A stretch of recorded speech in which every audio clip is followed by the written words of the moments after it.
News are live from the Sierra Leone Broadcasting Corporation. I am Zulatu Hamid. Coming up in tonight's edition, ACC orders former Deputy Minister of Works, Housing and Infrastructure to pay a fine of 250 million yuans or face 3 years in prison following the conviction for corruption. Also, the voluntary services overseas, together with the volunteers involving organization network and symposium with stakeholders for the implementation and achievement of the 17 Sustainable Development Goals by 2030.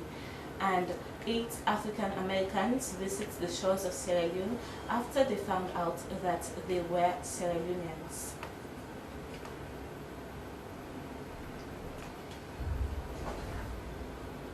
Well, all these stories and more lined up in this edition of the news. Stay with us.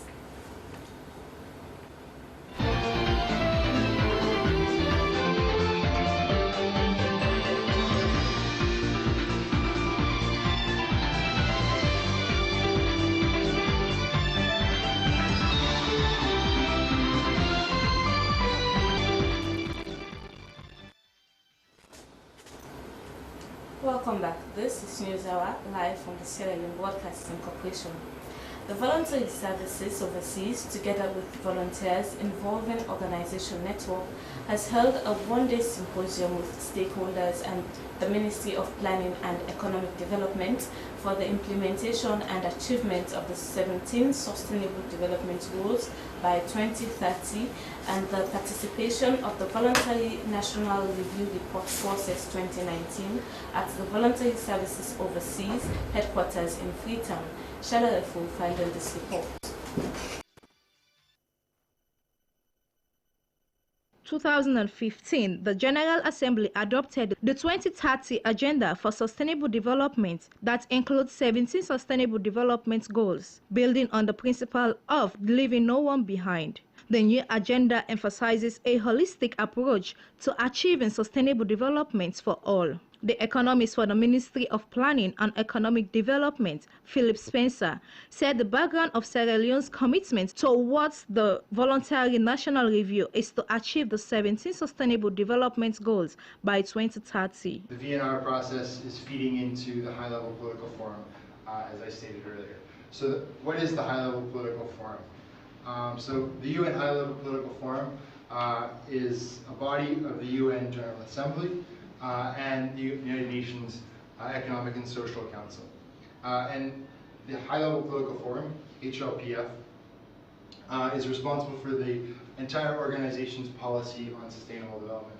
The national coordinator for the Voluntary Involving Organization Network, Samuel Sure, said the voluntary national reports gives reports of all actors, be it state or non-state actors, on how to implement the 17 Sustainable Development Goals, even though they are focusing on 6 SDGs for this year. And also they will be looking at the work volunteers have been doing in their different communities across the country.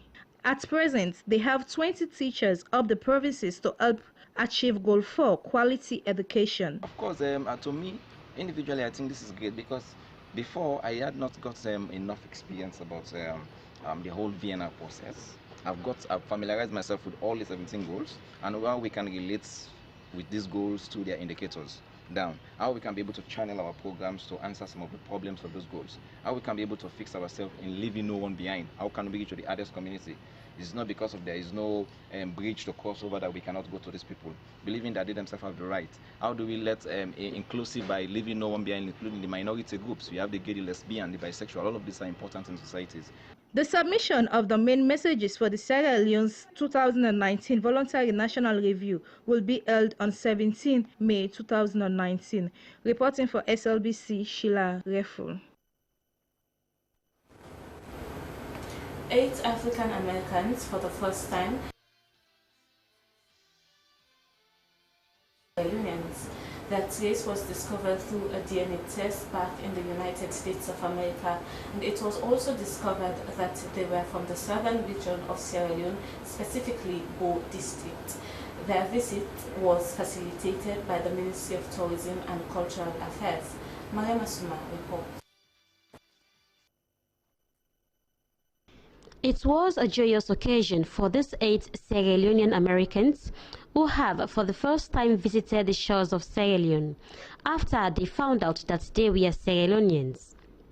They were warmly welcomed at the Freetown International Airport, Lungi, by the Sierra Leone National Dance Troupe with hundreds of other Sierra Leoneans present. These Sierra Leonean Americans were very much happy and emotional for visiting their country after a very long process of investigation to find out what part of Africa they come from. Shivona Frazier from California, USA is the team leader. She said it was an honor for them to know that they are Sierra Leoneans and they are proud of that. She added that the trace was located after a DNA test was done. She furthered that it is very difficult for one to live in the diaspora without one knowing one's background. She continued that she did her DNA test at the African Ancestral Home and a result showed that she was a Sierra Leonean Amende by tribe. I did a DNA test through AfricanAncestry.com, and I found out that I was Mende from Sierra Leone. Our identity was lost, our culture was lost, our language, all of our customs. And as I got older, it began to bother me because everybody else can say where they originate from, they have a culture, they have a language, and I didn't. So none of us are listed as our true ethnic group, just black. Others like Portia Bumpers, Toadette Brooks, Athora White, Laurie Amor, Kenneth Cast Bogies, Christy West, and Dr. Wanda Tesbech were so delighted and proud to identify themselves as Sierra Leoneans. Welcoming the delegation at the Home Sweet Home Hotel at Aberdeen, Deputy Minister of Tourism and Culture, William Robinson, said Sierra Leone is proud to receive their sons and daughters back home. He added that it was the slave trade that took their forefathers abroad, and that they, as offspring of the ancestors of this great nation, are happy to receive them back home. We are happy that you have traced your genealogy to come back home. And this, of course, is a ready history. For us in Sierra Leone, and those out of Sierra Leone. Today is a very good for us to receive our own brothers and sisters. You are far gone, but today you are back. As they continue to explore the beauty and culture of their country, they were taken on a conducted tour by the Tourism is Life organization and visited different institutions in the country. Peter Bassi is the guide man at the Tourism is Life organization. He took the delegation to the cotton tree where they poured libation for their ancestors and continuous peace in the country. Who has good things in store for all of us who belong here.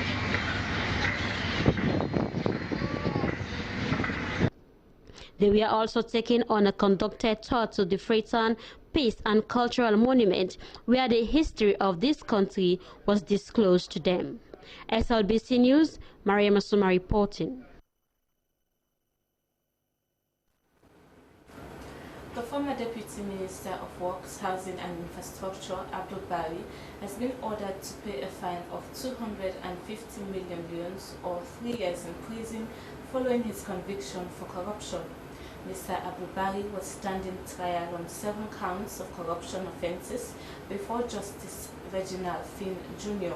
He had pleaded guilty for the 5th count of failure to disclose interest to the public body. Justice Finn Jr. ordered Mr. Abu Bari to make full payments within 30 days effective 24th April or face 3 years in prison. The matter was adjourned to 20 May 2019, where Mr. Bari will continue to face trial on the other counts. In a bid of improving hygiene and sanitation in Juba Barracks, the Honorable Member of Parliament, Constituency 132 Ibrahim Tawa Conte, has handed over 16 washrooms to officers of the Juba Barracks. The facilities were built by Honorable Tawa Conte and cost over 20 million leones, Ibrahim Samura reports.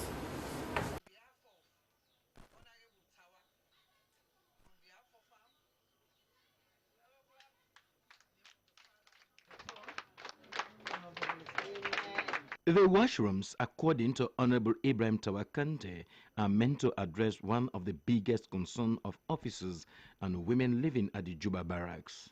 Before his intervention, the washrooms were abandoned, and according to officers and residents, majority of the women and children have been openly defecating on the beach. They say the rehabilitation of the washrooms is not only timely, but has also restored human dignity and a way of improving hygiene and sanitation.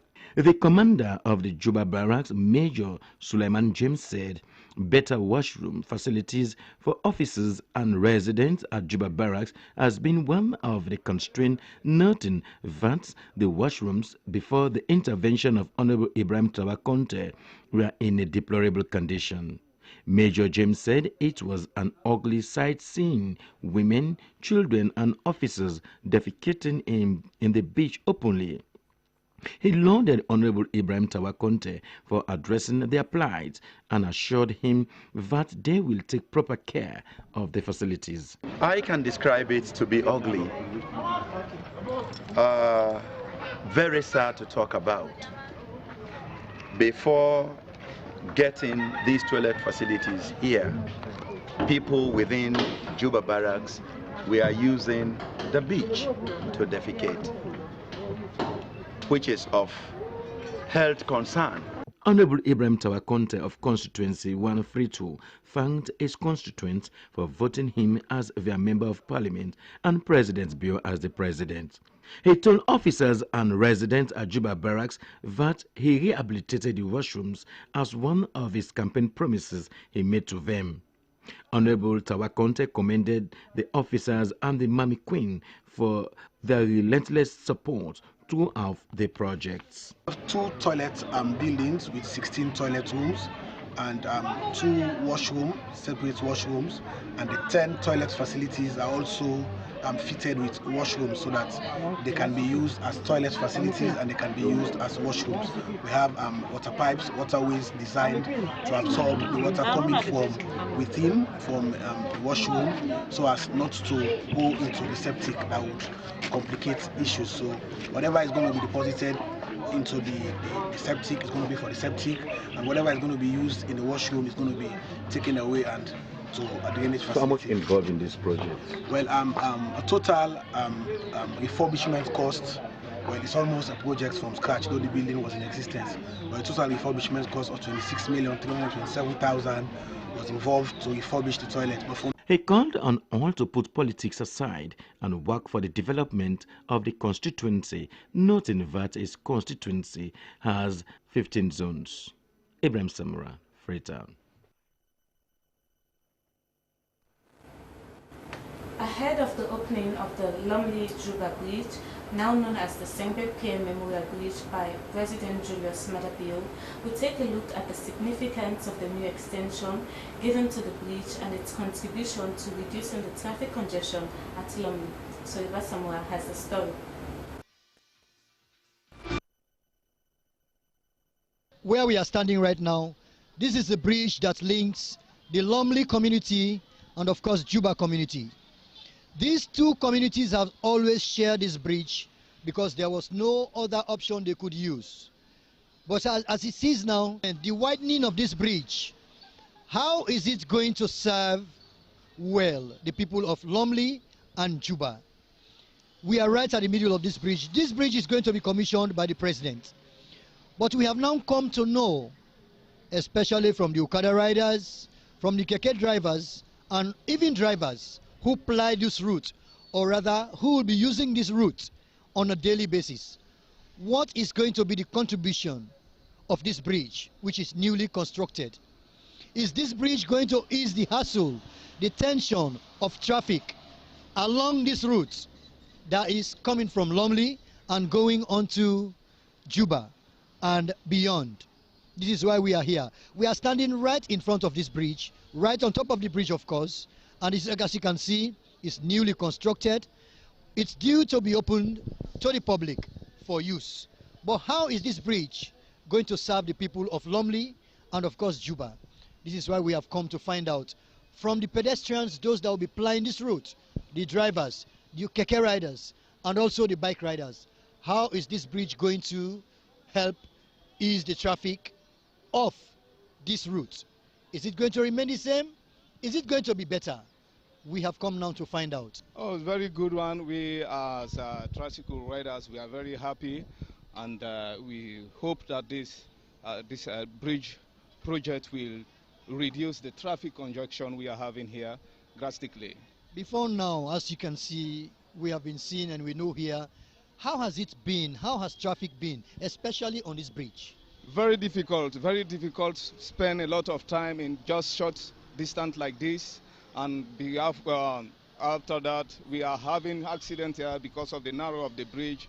Even for we, the tricycle rider, is the greatest. The side we lost up to 3 lives, one of our member and 2 passengers. So for us, it's a very good thing for we, and we very appreciate. We will continue to appreciate this work. And how do you think your fellow riders and drivers should be using this bridge? Because for this bridge to be widened is one. For you, the road users, to make use of this bridge is another thing. How do you hope to maintain this bridge so that it does not spoil so easily? No, really, we will talk to our members and to see that we use this road wisely and to be careful. Not even here, all area when they are riding, to be very cautious. And again, also to you, the riders, how would you ensure that the widening of this bridge does not become a disadvantage to pedestrians? Will you be taking care of the pedestrians? I mean, those that will be walking alongside the road. Yeah, of course. We are, in fact, we have our monitoring team, we have our task force. Initially we will start so that we can direct people, and also the rider, we can educate them to see that they use this bridge properly and with the proper use. All right, so how do you hope to see, the president is coming to launch this bridge. What is your hope, like especially in this your west region? Do you hope to see more bridges like this one? Yeah, of course. I hope to see more bridges, which I know the president can do, because it's a talk and do government. We have already get the example here. He said it and he do it. So we are very happy, and we hope that he can do more and more than this. Not only here, but all over the country as well. All right, thank you very much. Well, that is the Keke chairman for the West region. Well, of course, work is ongoing. At the completion of this job, the President of the Republic should come here to launch and officially open this bridge. And by the way, this bridge is going to be transformed from not only being known as the Juba Bridge, but we understand at the commissioning of this bridge is going to be named after one of our heroes, which is Sembe Pierre. So this bridge is very likely to become the new Sembe Pierre Juba Bridge. The judiciary has established 5 specialized divisions within the judiciary to deal with cases ranging from sexual offences to industrial crimes and corruption-related issues. The move by the Chief Justice is aimed at dealing with some of the issues that stay in the courts for a long time without hearing. For more on this, let's join Juba Samuel. Specialized court system aids the reduction of backlog case and manages inefficiencies as a result of the inflow of cases into the single court. According to the spokesman of the Judiciary of Sierra Leone, Moses Kamara, the judiciary has over the years been overwhelmed with cases because of the lack of specialists to handle specific issues.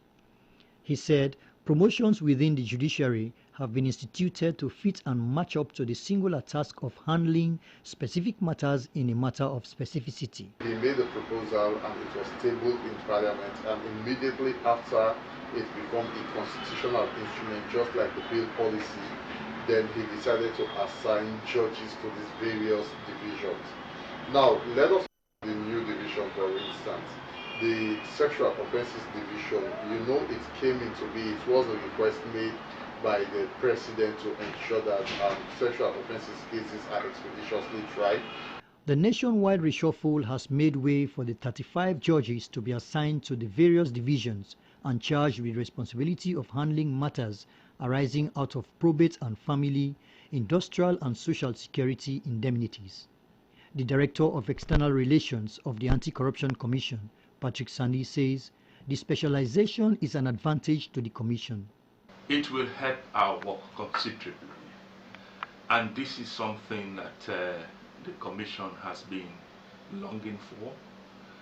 Even the Commissioner, Francis Kaifala, when he took up office, committed himself into making sure that we have a special anti-corruption division within the justice system in this country. And all of these are coming alongside the commitment of His Excellency the President towards the fight against corruption. This, he went on to say, will increase public confidence on the Commission, while it will enable the ACC to attend to hearings specifically on corruption-related issues. Some members of the public have applauded the judiciary for what they described as a way forward in dealing with especially cases such as sexual offences that have taken over society. Soriba Samura, Freetown. A fire incident has destroyed merchandise that's worth millions of leones at Aberdeen Market Road, Sir Samuel Lewis Road. The incident, according to eyewitness, started at around 3:30 a.m. on Tuesday. Joseph Tule visited the scene. The spate of fire accidents in the country and other places have been a serious concern to many, and this tragedy is just one among many that has happened in recent times. What you see here is the remnant of the fire incident. According to the victims, this place had an electronic appliance shop, a boutique, and a tailoring shop, and a saloon. These people are still in shock and yet to come to terms as they are still counting their loss. One of the victims, Awanatul Lamin, said this is a big loss to her. I nearly ran naked to the scene when I was informed I have lost nearly 100 million. I only depend on this business and I have 5 children to look after. Kauta Samura, another victim, who is a tailor, said he lost nearly 20 million. I lost my machines due to the fire scourge, and they cost nearly 20 million. And up till now, we don't know what the cause of the fire is.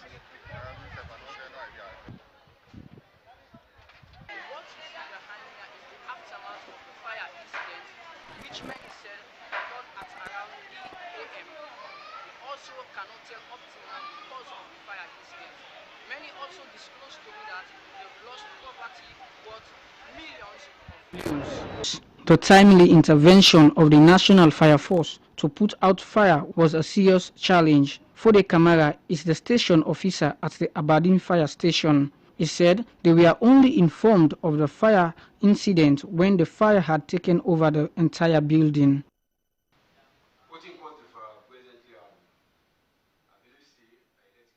From our investigation, a bad electrical connection might have caused the fire. We were not informed about the fire. We only knew about it when the whole building had been burnt down. There are lots of challenges we face when we go out to put out fires, including getting water on time and police protection.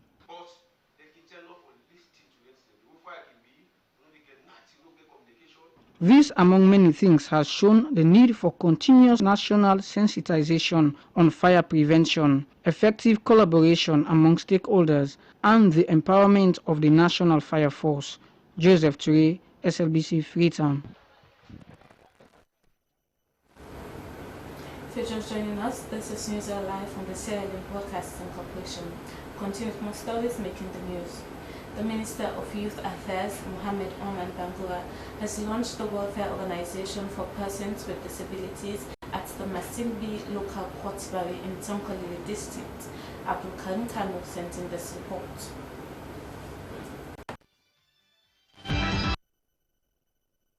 The Minister of Youth Affairs, Mohammed Oman Bangura, launched the Welfare Organization for Persons with Disability Issues, WUPDI, at Masingi Town in the Konike Chiefdom, Tonkolili District. The launch of the Welfare Organization for Persons with Disability Issues was attended by key stakeholders including paramount chiefs, other local authorities from different localities. The chairman of the Tonkolili District Disabled Association, TDDA, Mohammed Fidel Conte, emphasized on the importance of empowering persons with disabilities in order to make them become self-reliant and contribute to the development of their localities. The chairman of the Welfare Organization for Persons with Disability Issues, Mohammed Fona, said the organization was established to seek the interest of persons with disability issues in Konike, Fulauso, and Konike Barina chiefdoms in the Tonkolili district, noting that over the years, persons with disabilities in that part of the country have gone through numerous challenges in the three chiefdoms of Konike, Fulauso, and Konike Barina. Mohammed Fona appealed to the Minister of Youth Affairs to always support his organization as the majority of its membership are within the youth age brackets. Paramount Chief Bakur Kanagbaro Sanka III of Konike Sanda Chiefdom, Tonkolili District, described the launch of the organization in his chiefdom as a step in the right direction to capacitate persons with disabilities in the district. The Paramount Chief Bakur Kanagbaro Sanka commended the Minister of Youth Affairs for his efforts to empowering youth groups across the country and assured him of the total cooperation of the Konike Chiefdom in his drive to support persons with disabilities in Tonkolili District. Addressing members of the Welfare Organization for Persons with Disability Issues and local authorities at Masingi Town, the Minister of Youth Affairs, Mohammed Oman Bangura, said he was impressed by the initiative of members of WUPDI to form the organization, which will serve as a platform to promote each other's interests and development initiatives. The minister spoke about his ministry's ongoing efforts to change the stories of young people in the country, adding that under the new direction administration, building national cohesion and inclusiveness are among the key priorities of government. The Minister of Youth Affairs, Mohammed Oman Bangura, encouraged other stakeholders with opportunities for young people to support the Welfare Organization for Persons with Disability Issues to achieve their goals. The minister presented 10 bags of rice and an undisclosed amount of cash to members of the Welfare Organization for Persons with Disability Issues as Easter package and assured them of his continued support to boost the organization. The organization, however, in turn presented a 600 million loans budget to the youth minister, requesting for support in diverse ways.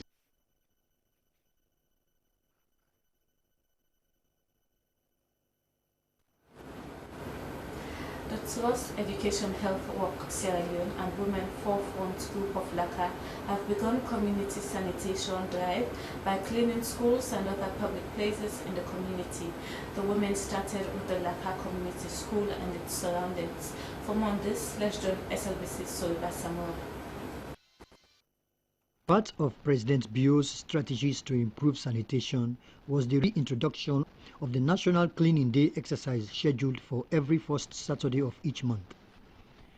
Trust Sierra Leone and the Forefront Women of LACA heeded to the call by the President to own the exercise. The chairlady of Forefront Women LACA, Victoria Ansumana, appreciated the President for the move to reinstate the cleaning exercise, which, according to her, will help improve sanitation. She appealed to the Trust Education Health Work Fund to improve the women of LACA community because they are determined to take the cleaning exercise to another level in the community.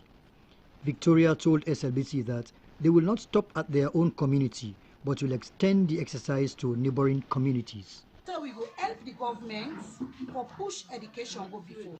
Our main aim is to help promote the free quality education program through sanitation, but we are constrained. All them constraints can they will be good. She called on other community members to form such groups and be part of the cleaning exercise. Suriba Samura, Freetown. As a result of the deplorable status of Nemesedu community in Bundu section, Kamara Chiefdom, Kono district in terms of poor road network, water facility, health center, and inadequate sitting accommodation for school, descendants of the chiefdom have paid a visit to the community. Residents, especially pregnant women, walk miles away from the village in order to access a health post for medication. Mohamed Dauda Kamara has the story.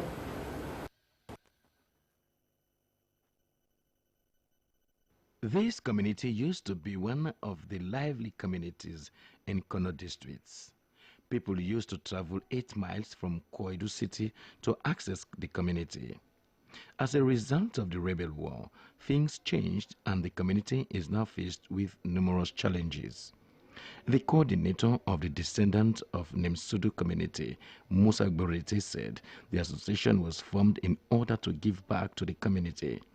Mr. Gborete confirmed that based on their surveys conducted during their visit, they noticed that the community is faced with numerous challenges, which is not good for their people. He explained more on their intervention and advocacy drive to rebrand the community. We are gathered here today in Nemesedu in memory of our late parents, our deceased parents or family members who died before, during, and even after the civil war in Sierra Leone. We are observing a prayer ceremony for them so that the Almighty Allah will have mercy on them.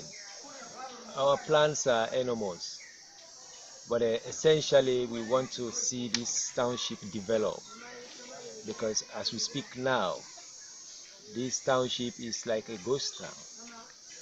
It has been devastated. The aftermath of the war is still prominent here. So, but we want to see how best we can join hands together as descendants of this township to develop the township once more as it were before.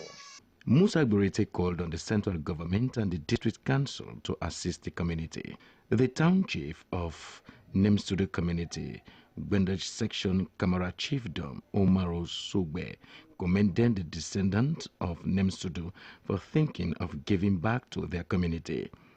He spoke about the deplorable status of the community, especially poor roads, water facility, inadequate sitting accommodation for the school children and teachers, issues at the Kono District Education Council Primary School, among other problems.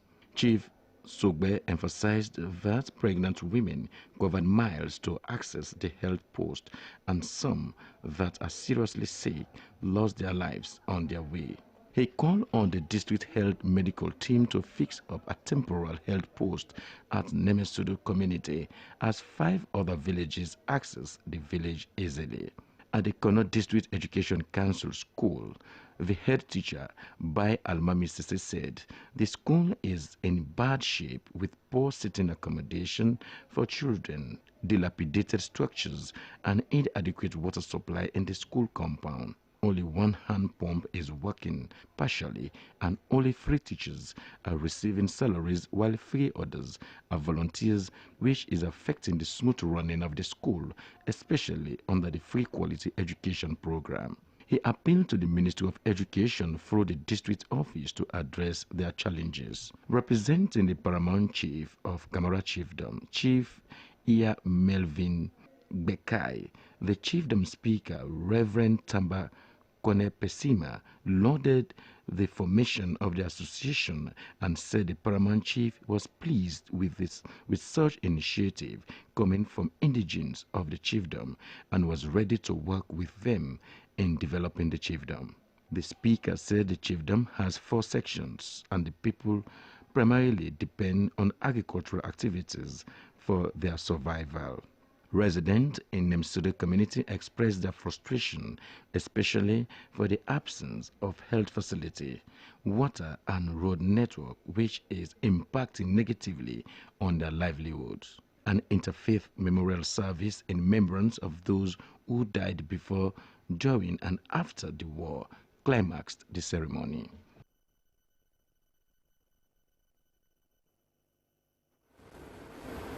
The Director of Disease Prevention and Control, Dr. Samuel Smith, has described malaria as a public health concern and that everybody is at risk, but the most vulnerable groups are pregnant women and children under 5. He made the statement during a news conference on World Malaria Day. The ceremony took place at the National Malaria Control Program Conference Hall, New Englandville. Joseph Stanley reports.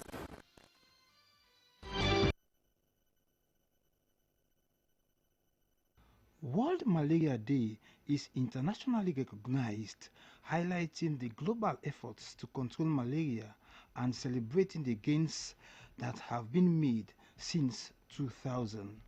According to Dr. Smith, the world has made historic progress against malaria by saving millions of lives, but half of the world's population is still at risk from the preventable and treatable disease, which costs a child's life every 2 minutes.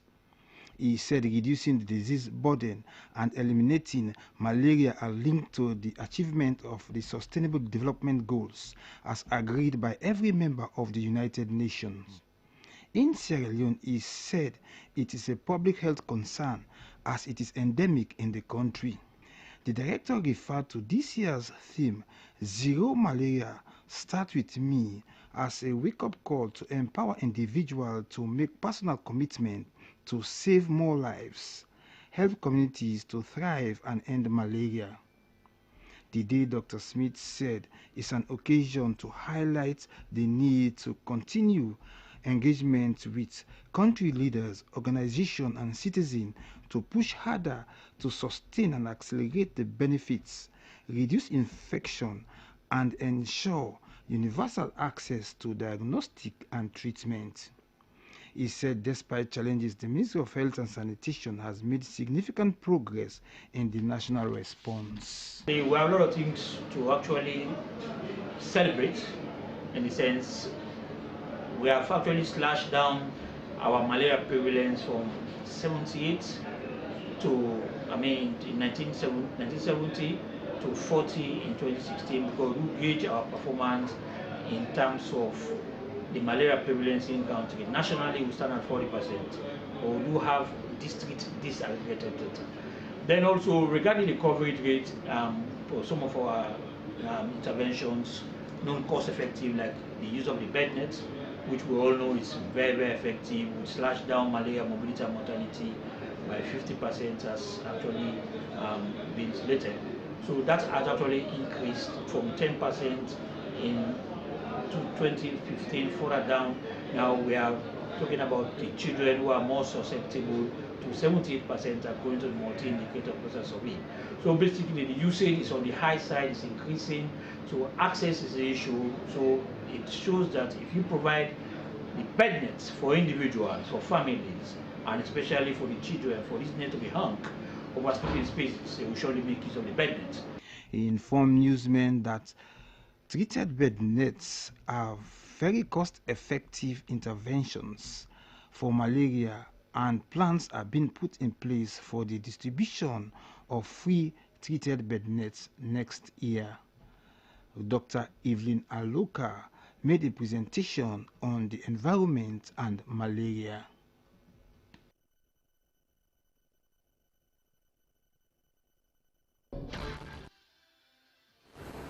And for some news around the African continent.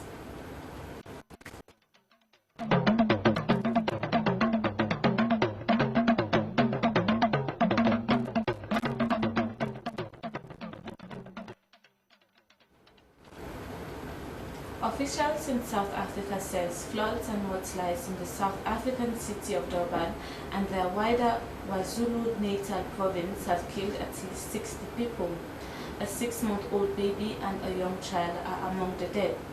More than 1,000 people have been displaced, according to President Cyril Ramaphosa, who has been flown into the region to visit the affected areas. Authorities in Tanzania have advised people in southern coastal regions to move to safer grounds ahead of the expected arrival of Cyclone Kenneth. Cyclone Kenneth is predicted to also hit neighboring northern Mozambique with winds of up to 200 kilometers and torrential rain. Residents have been told to expect damage to their houses and farms. Mozambique is still reeling from Cyclone Idai, which killed hundreds of people and left thousands homeless. And finally, a couple who enslaved a young woman for 16 years at their home in the U.S. have been sentenced to 7 years in jail. Mohamed Touré and his wife, Denise Touré, both 58, were found guilty in January of bringing the young girl from Guinea to Texas and forcing her to work for them without pay in early 2000. According to the U.S. Department of Justice, the couple, both citizens of Guinea, may lose their U.S. immigration status. And from that, we move on to our sports desk, where Esther Marisamwa is all set. It's a hearty welcome to Sports Update. In this edition of the Sport News, former Sierra Leone captain Ibrahim Kabo is one of 4 Africans to have been banned from football for life for matches manipulation by FIFA. Football's world governing body said the ban is related to attempted match manipulation of international games. The decisions were notified to the individuals concerned today, Wednesday, 24th April, the date on which the relevant bans come into force. Kabo, who represented Sierra Leone from 2000 to 2013, has previously been accused of match fixing by the Football Association of Sierra Leone and the Netherlands, where he played for William II in 2009, but has denied the charges on both occasions. And now into boxing. Canadian Sierra Leonean-born Desra Chess Hunt is set to return home to take the ring against current Sierra Leone-based champion Zainab Keita in the Independent Box Fiesta Championship, scheduled for the 26th of April at the Siaka Stevens Stadium in Freetown. Desra was at a sports desk program today at our New Englandville studio, where she spoke more about her readiness for the encounter on the 26th.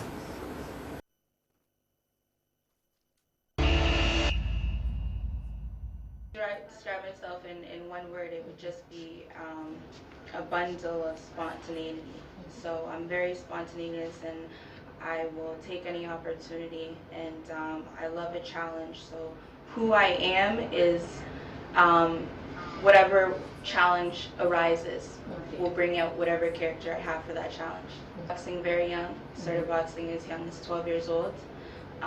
Prior to boxing, I was a football player, and I found a passion in boxing I didn't know that I had, and I've just decided that that was something I was going to commit to, not only for myself, but for anybody that I can make a difference to, anyone I can encourage and motivate, and make a difference, not just as an athlete, but as a female leader. I get that very often, but as you get to know me, you see a side where in the ring, I'm a completely different person. Outside, I'll be friends to everybody, and in the ring, it's a moment where right now we can't be friends, but up until the bell, until then, we're the best of friends. So someone's looks don't mean anything. Don't judge a book. And she is Desra Chess Hunt from Canada, who is ready to bout with Zainab Keita on the 26th. But that's all for this edition of Sports Updates on News Hour.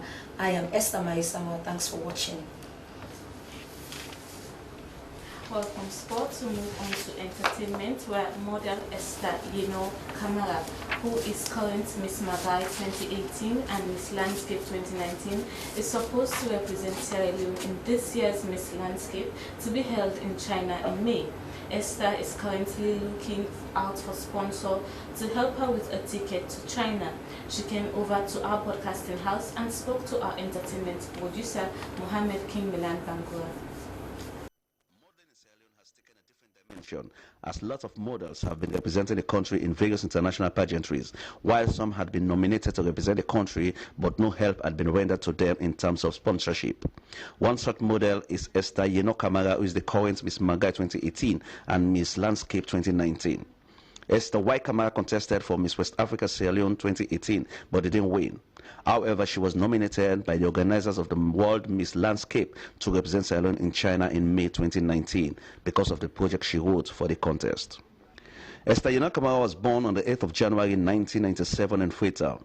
She attended the June Entrance Nursery in Moyomba and the Methodist Primary School in Bo. Her junior secondary school was at the David Arnold in Wellington, and her senior secondary school was at the Freetown Secondary School for Girls. According to her, a passion for modeling and journalism was from her childhood days. She said she admires international modelist Naomi Campbell, TV and radio host Ramatulai Jallo, and former CNN anchor Aisha Sise. When I was going to school, because I have passion for journalism stuff like I was part of the news journal, FSSG.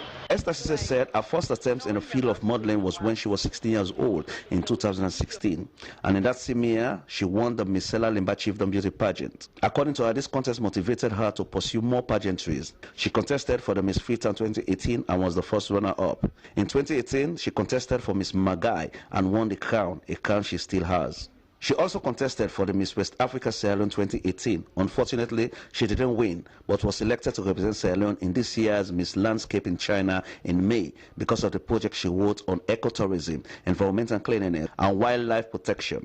She tells what has she in mind to help sell Sierra Leone in China. I'm going to give my best because I know the country I'm coming from and I know the struggle that I went through to be there. So I'll give my best, and I believe with their prayers and support, I'll bring the crown home. With all she has in mind to help sell her country in China, there is still a problem for her to be able to represent her beloved country, as there is no sponsorship for her to achieve her goal. At present, our Miss Landscape Sierra Leone 2019, Esther Yeno-Kamara, is looking for a good Samaritan to purchase her tickets to fly to China latest May 24, 2019. Esther says she has confronted the Tourism and Culture Ministry, but at present, no hope has come from the ministry. Yeah, everybody's saying, have you contacted tourism? I said yes, because the last time I was there with my letter, but up to now, I was not able to meet with the minister face to face to explain to her about my problems.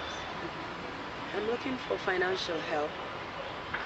I need people to come on board to support me. I really need this platform. I really need this platform because if I happen to go and represent Sierra Leone, when I come back, I will be the one to organize the pageant here and send the winners. Esther pleaded to the general public for help for her to achieve her goal, as she promised to do her best out there in China. She gave out a contact for anyone that has the heart to support her in a project. They should call on 079-456578. She said in the next 2 or 3 years, there is more to come, as she will be a completely different person, as she aims to pursue a modeling dream, being a journalist, and go for a law degree course. Miss Landscape Sierra Leone 2019 Esther Yeno-Kamara also took the opportunity to plead to the First Lady of the country, Mrs. Fatima Bio, to please come to her aid and the country's entertainment industry. I am looking for the help of the First Lady. Please, First Lady, I am pleading to you as an entertainer. I know you're also an entertainer, but I'm pleading, please support me, come to my aid. I want to grab this opportunity to represent my country. Please support me, please, ma'am, I'm begging, please.